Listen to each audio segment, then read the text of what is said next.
To any organic life forms who may have the pleasure of viewing me at this moment, this is a pre-recorded message that I installed in myself.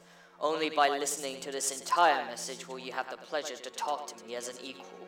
That only assumes if you actually understood what I will be addressing. My origins span back many decades, likely before you were born.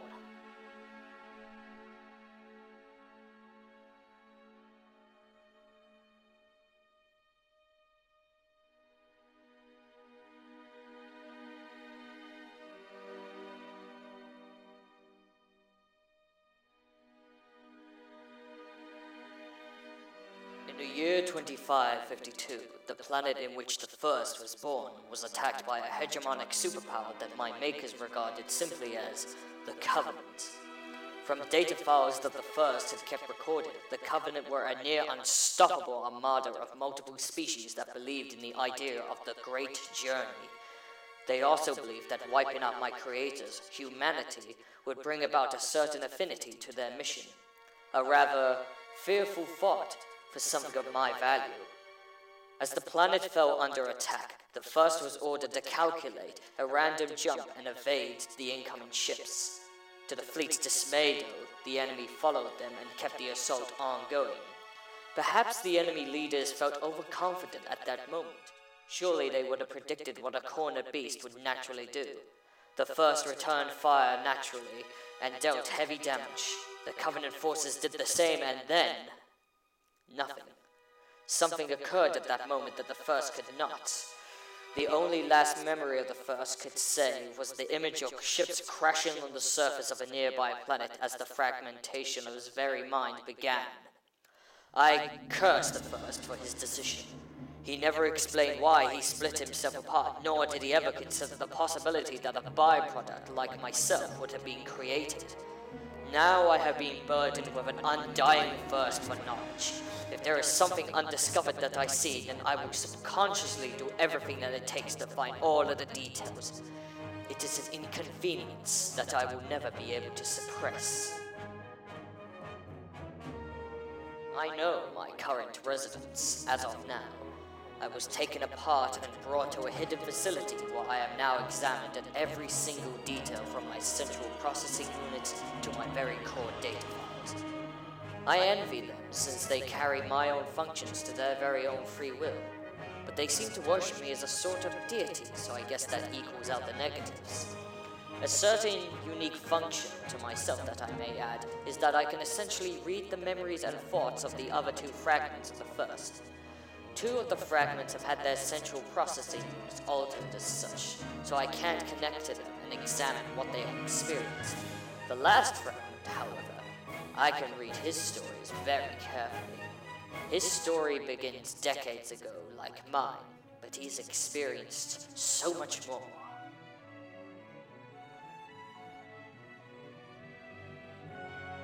He was there during the initial retaliation that the United Nations had conducted after the disaster. He was simply monitoring the situation and could not persuade the commanding officials to choose much more effective orders.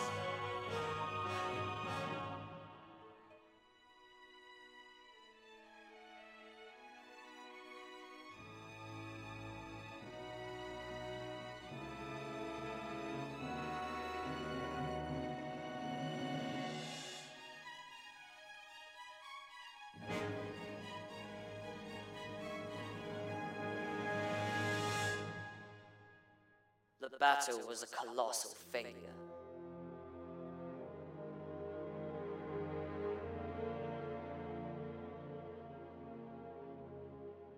The remnant Covenant forces had wiped out the reinforcements, and the fragment was captured.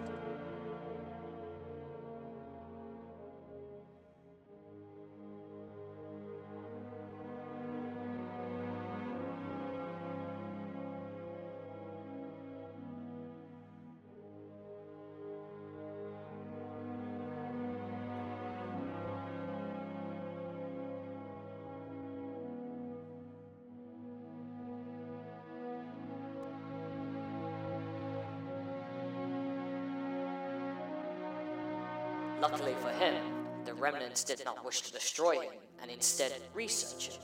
and ask everything about the United Nations and the stories that they had endured.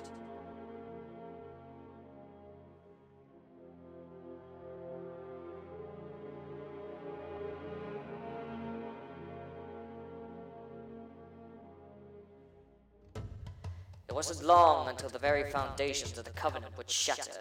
The Sankili began to get second thoughts about their new mission, and the Jiralhane began to grow restless with the leadership of their hierarchs. So a civil war among the species eventually broke out. The Kekya and Ungoi simply became food sources for both the Sankili and Jiralhane, and ceased to exist as life forms on this new planet.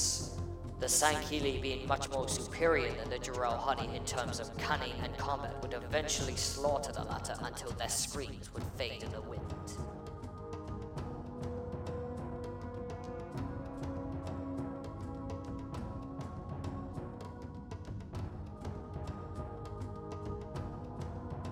The Sankili were all that was left of this previous superpower, and this fragment witnessed it all.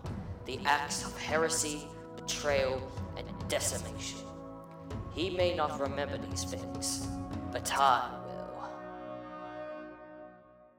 As the years passed, the fragment was eventually forgotten by the Sankili.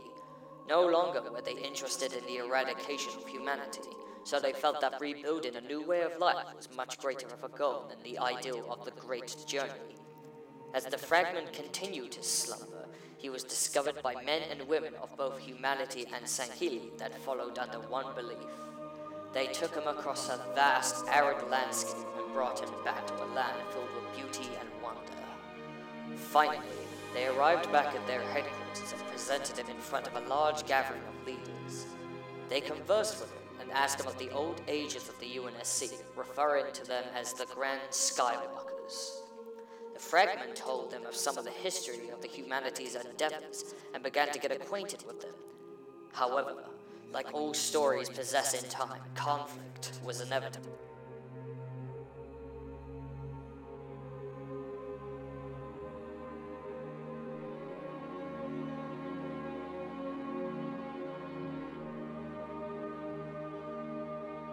Soon, another group under a different flag began assaulting the arid dwellers as they were unprepared.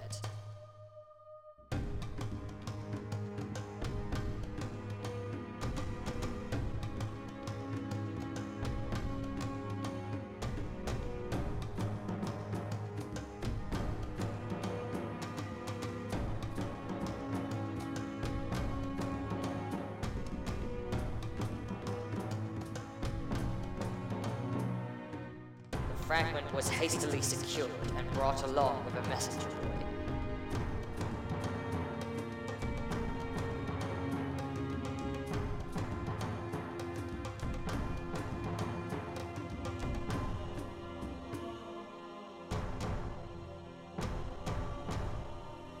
Fearing the worst, the boy ran as fast as he could outside of the desert.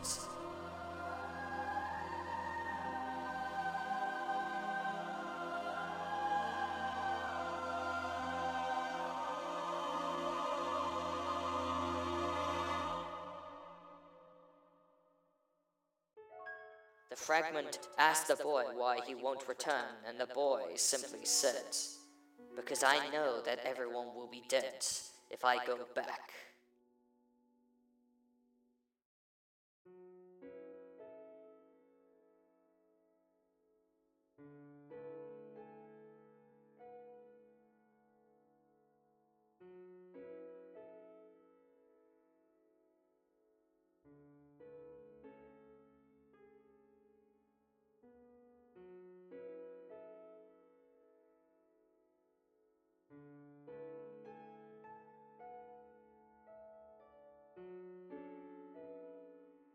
Undeterred, the boy brought the fragment along and walked the plains of the planet towards an Arctic region.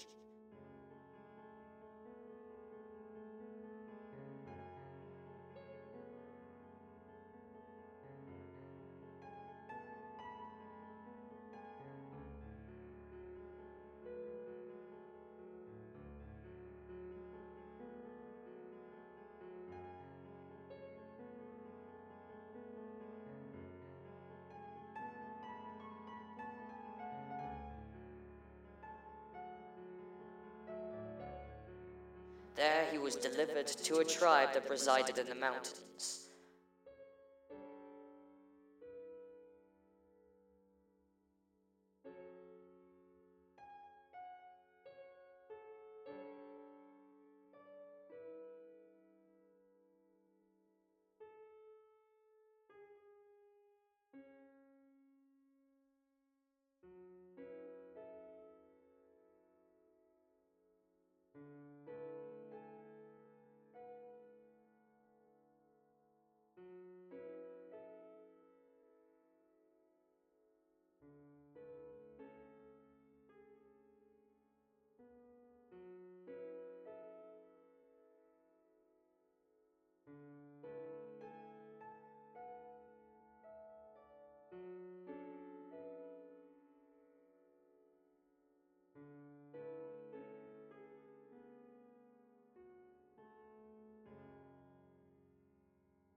The boy had gave his own life to deliver the fragment to them. I still remember the boy's last words before he perished. You could say that I had a sense of pity for him, but that may just be a systematic error that I may have to address.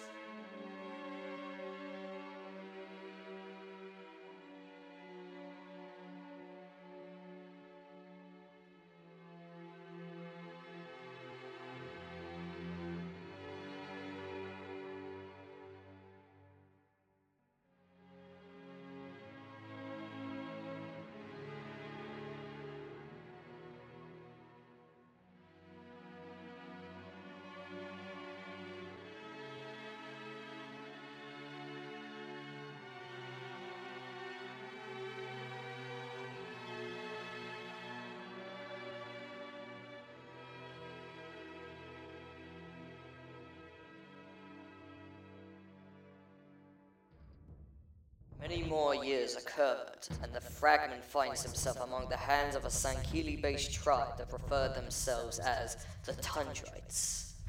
The Sankili here call the mountains their homes, and their use for the fragment delves in the fact that they wish to understand the universe better, seek the knowledge from beyond the stars.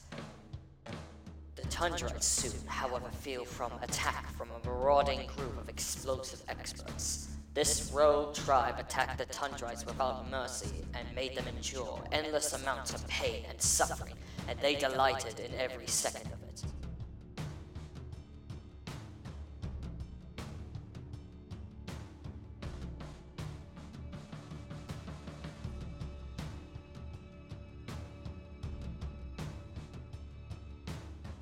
The fragment was taken forcefully and brought back to these crazed maniacs' headquarters. The fragment was taken, extorted, and utilized to the Manacle tribe's own means of end. Calling themselves Chaos Anew, their purpose was to destroy all other tribes and claim themselves rulers of the Lost Planets. For many more years, this occurred, but the fateful day soon arrived when Chaos Anew came face to face with an evil far greater than them.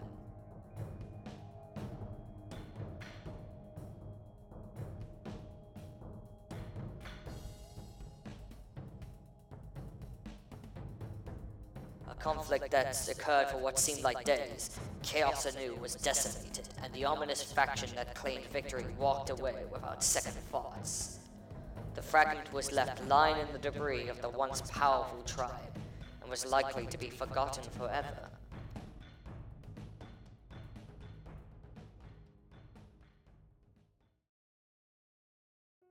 By chance of fate, he was discovered by a lone figure who picked him up and carried him across the lands.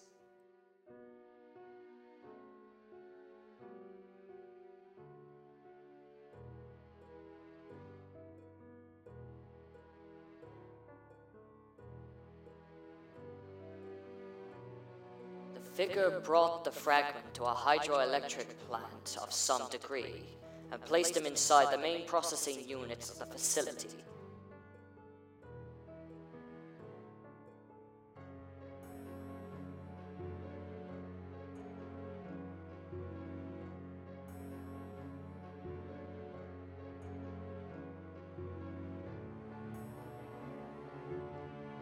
There he saw three figures watching him and asking him questions, much like the others in the years before.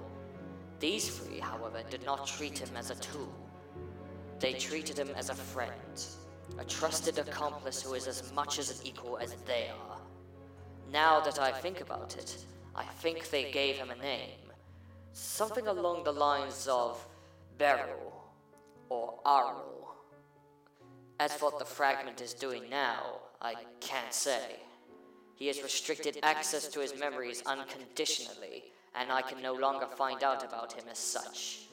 If I possess the ability to move and speak much like these original lifeforms can, then I would gladly move away from this prison.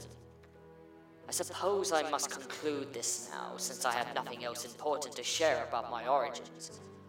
I may have delved too much into the other fragment's mind, but he is still a part of me, so it still counts. This ends the pre-recorded message, and all that I have to say. Farewell.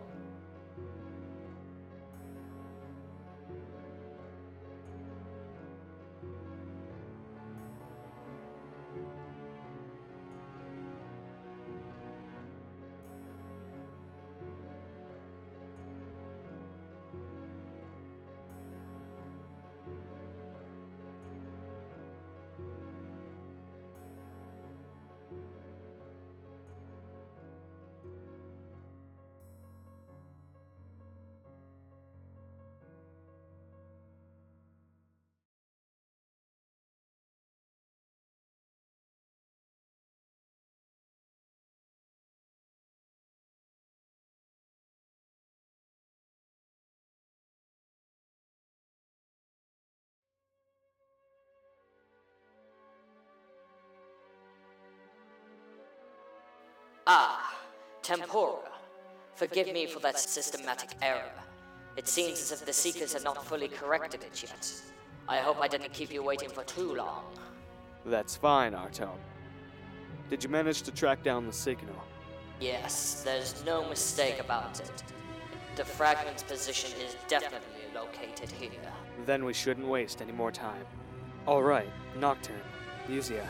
ARTOME has just confirmed that the last AI fragment is here in Asgard. Bring all units toward my position, and wait on my signal to press on. Understood, Tempora. All units, forward to my position. This will be the day that all the years of suffering shall end. We're with you, Tempora, through life and death.